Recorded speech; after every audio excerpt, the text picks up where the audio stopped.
Welcome, this is Jim, host of the Faith Influencer podcast, where we're going to dive into discussions on faith's role in everyday life, from navigating blended families to overcoming challenges. I'm a husband, a father, a Bible teacher, an advocate for applying faith to everyday life. So tune in as I share personal stories, valuable insights, and practical wisdom. Welcome to 2025. Here we are, brand new year, ready to kick off our podcast for this year. It's going to be exciting. I'm excited about today. This is Jim Cunningham with Faith Influencer, and you have joined us for Blended Families. This is a blended family podcast. We talk about marriage because that's a part of blended families. We talk about children. That's a part of blended families. We're going to talk about that today, but here's what we're going to talk about. We're going to talk about how to be better at this in 2025. People struggle. Honestly, people struggle more with blended families than they do with first marriages. They're more difficult. And so we're going to talk about how to be better in 2025. So if you're a blended family, here's what I know. Just like me, you've been through a divorce. You have a blended family. You are going through those struggles. I'm 15 years in, so hopefully we've gone through a lot of the stuff that I want to talk to you about. And I'm talking to you from experience, not theory, but from experience. And so we're going to talk about how to be better at this with our spouses, with our children, and how in 2025 we can nail this, okay? Are you ready? So let's get into this, and I'm just going to walk through the first things that I want you to notice. Number one, how are we going to be better in 2025 in our blended families? We're going to pay attention. We're going to pay attention. Come on, wake up. We don't want to go through this again. Probably, if you were to write down the most difficult things you've done in your life, going through a divorce is probably somewhere near the top of the list. We don't want to do this again. We're done with that. But to be done with that, we got to get better. We got to nail this thing. We're going to do it in 2025 because we're going to kick this thing off right. So what are we going to do? We're going to pay attention. We're going to notice things. I want to share in this podcast a couple of biblical wisdom pieces for you, but here's one of them. Do you know the Bible tells us that we ought to pay attention, we ought to notice things, and one of the things we ought to notice, I'm just giving you an example, is God says, I want you to notice creation, because it's a beautiful picture that God has painted. As a matter of fact, the Bible says that when you look at creation, you ought to see God because He's the creator. What's happened is people have been distracted from the real thing that creation is about, and they only notice the creature, not the creator. And so God says, notice creation, look out there. I appreciate my wife. We can be driving with our children and the sunset can be beautiful and I don't even see it. I don't even notice it. But she always does. She always brings up to our children, look at that sunset. Look at the colors. Look at the sky. It's like God took a brush and He painted all of this. What is that? It is noticing things. I want you to start noticing things. I want you to notice things about your spouse, but I want you to do more than notice it. I want you to comment on it. That's important. Notice things that you see. Now, there are times that I've caught myself with my wife walking through the room and I notice that she looks a little different. Maybe she's done her hair a little different, or maybe she's wearing something that's new, and I notice it. But that doesn't do any good unless I comment on it to her, unless I compliment it. And when I say, wow, you've done something different with your hair, I like it. What does that do for her? Well, it means something to her. So I want you to start noticing things. Now, this is sort of a passion for me because I'm really the one who notices. I remember in my first marriage, sorry to bring this up, but I remember in my first marriage, one of the things that, and I'm not trying to sound like a little baby here, but I remember one of the things that would hurt my feelings in my first marriage. It didn't really contribute to what happened there, but it still was that no matter how much we talked about this she never noticed or at least commented on anything. Well, when that happens, you sort of feel isolated as a married person. I laugh and say I could carve my initials in the side of my head and she wouldn't know it. If she knew it, she sure didn't comment on it. Sure didn't let me know. So what does that mean? It may mean, not always, some people just don't really notice things, but it may mean that there's some pride there and you don't want to give that little nice piece of compliment or words to your spouse because you have this thing going on inside of you where you're angry or you're bitter or they don't do stuff for you. And so you play this game. I'm not going to say anything to them. They don't say anything to me. That's what happens, right? Notice things. Notice things. And then here's the second thing. Not only do I want us to get better at noticing things and commenting on them, but here's a big one. Here's a big one. Listen to how I'm saying this. When it comes to your spouse, because we're getting better in 2025, this is our blended family. We're gonna nail it this year. Know what they're hearing when you talk to your spouse. Know what they're hearing, and not just what you're saying. Does that make sense? Let me say it differently. Oftentimes, what you're saying is not what they're hearing. That's where we have to be students of each other. You ought to study your wife. You ought to study your husband.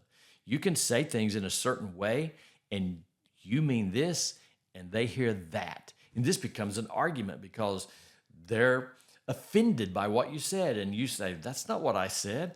And really what's going on is they're saying, you said that, but I heard that. And you're like, well, that's not what I meant. Well, maybe we ought to say it differently.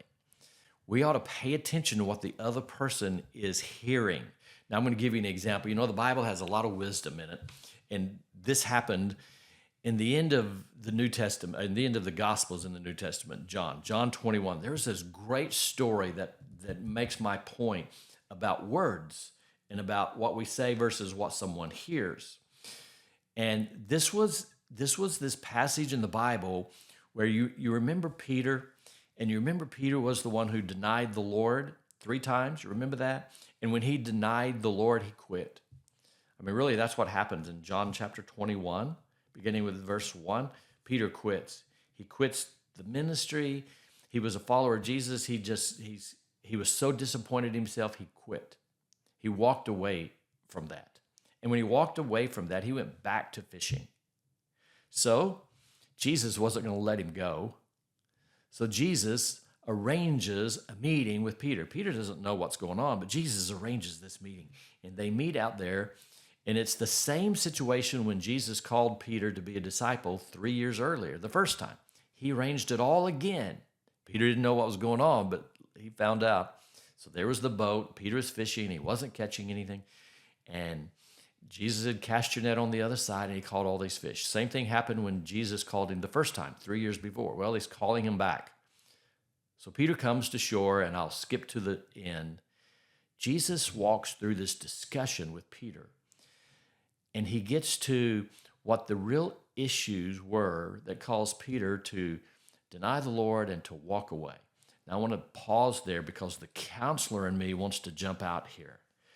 We so often in this country only deal with symptoms. We don't deal with the root issues. And as a result, when you only deal with the symptoms, you never get better. You're just covering up the symptoms. It's kind of like I'm driving down the road in a car, and all of a sudden the red light on the dash starts beep, beep, annoying, beep, beep. You get a hammer and you smash the red light. What did you do? The symptom was the red light. It wasn't the problem. It was trying to tell you there was something else going on with the car. You just smash the symptom. That's what we do in our country. We get rid of the symptoms. We try to mask the symptoms, put a Band-Aid on the symptoms, and never deal with the issue. That's what happens in marriage so often. That's why you need counseling. We all need marriage counseling from a good Christian counselor. Well, Peter's sitting before the counselor, Jesus, and Jesus is now going to tell Peter, here's the real issue. Now, listen, because this is where in the Bible, sometimes we have it in English, but Jesus didn't speak English. They spoke Aramaic. And words from Aramaic don't often translate into English, so you don't always get the full meaning unless you know how to go back and study that. So here's what happens.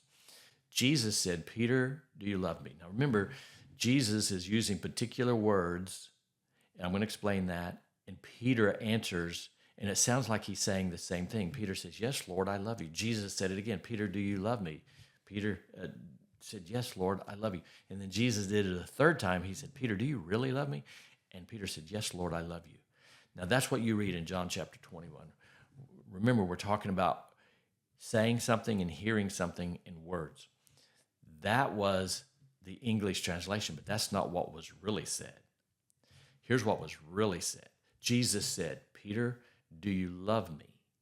Jesus used a word that's a word for love that means self-sacrificing, willing to give all kind of love.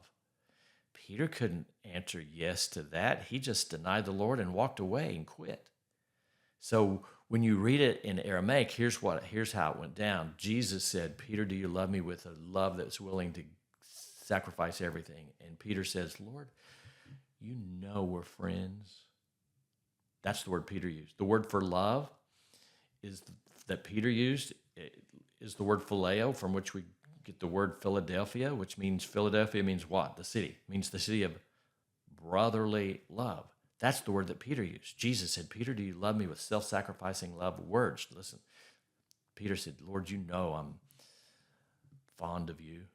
Peter, Jesus did it again. Do you love me with this love that's willing to give up all? Peter said, Lord, you know I'm friends with you. Peter couldn't say it. He couldn't say, yes, Lord, I love you with self-sacrificing love, because it wasn't true. Jesus was getting to the issue. I'm getting ready, hang on.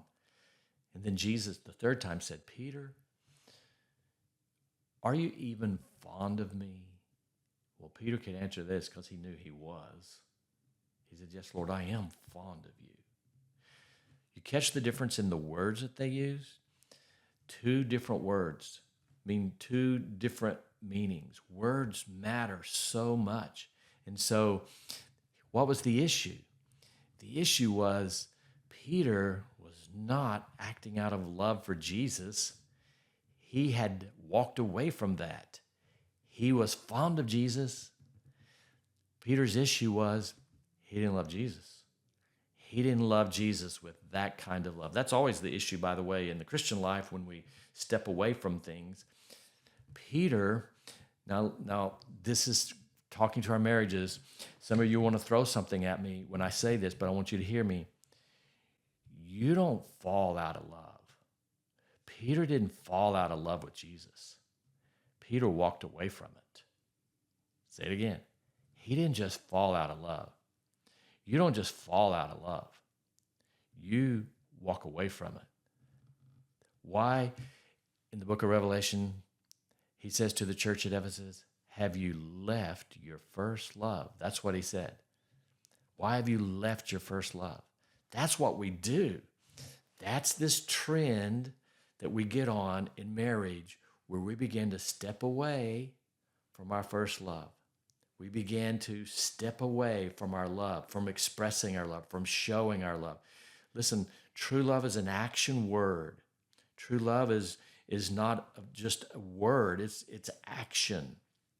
So what are you saying and what are you hearing? Now I want to give you an example from my marriage. I remember coming home. Now this is how dumb I am sometimes. I remember coming home and I was excited because I'd bought my wife a gift. This was many years ago. I'd purchased my wife a gift. I was gone. I was doing whatever. And she's home with the children, 2 young children at the time, very small, trying to manage the house. And on this particular occasion, it was very stressful.